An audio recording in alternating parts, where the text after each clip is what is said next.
I did my BTech from IIT Roorkee. For the past 4 years, I have been associated with askIITians. So, in this part of our topic, I will be discussing about the important concepts related to your alcohols, phenols and ethers. Alcohols, you might be knowing, right? The famous alcohol, ethyl alcohol, right? So, we will be discussing about phenols, which is again is a very important aromatic alcohol, and ethers. So, I will be discussing about all the concepts related to your alcohols, phenols and ethers. In the first part, I will be discussing about the topics covered.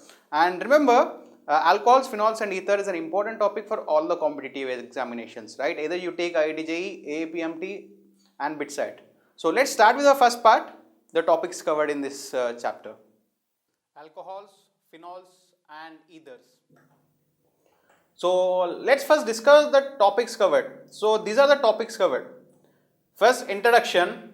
So, in introduction, we will understand what is exactly an alcohol, what exactly is an ethyl, what exactly is a phenol.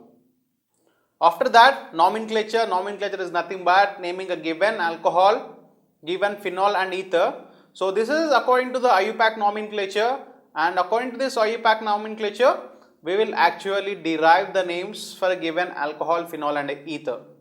After that, we will move on to the methods of preparation.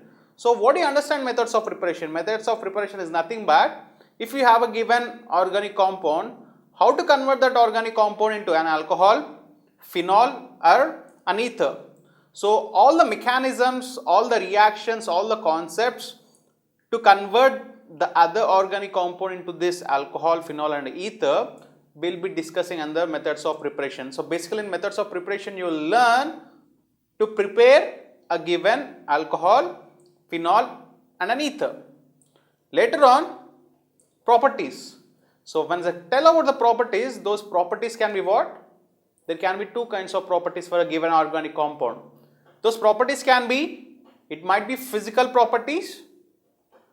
Alright, in physical properties, we will be generally dealing with the concepts related to the physical nature of a given organic compound.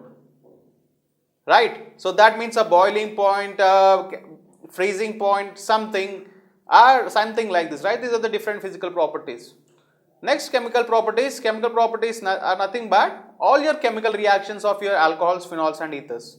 So, we will be learning how to convert a given alcohol into aldehyde, a given phenol into some other compound like your amine or aniline, right, a given phenol into carboxylic acid. So, these are the different chemical properties of your alcohols, phenols and ethers. So, in the last we will be discussing about few important questions, previous JEE questions. So, students, these are the different topics covered in this chapters of alcohols, phenols and ethers. So, I hope you enjoyed this part. So, in the next part we will be discussing about all the basic concepts related to alcohols, phenols and ethers. So, till then, stay tuned to our sessions. Have a good day. Take care. Goodbye.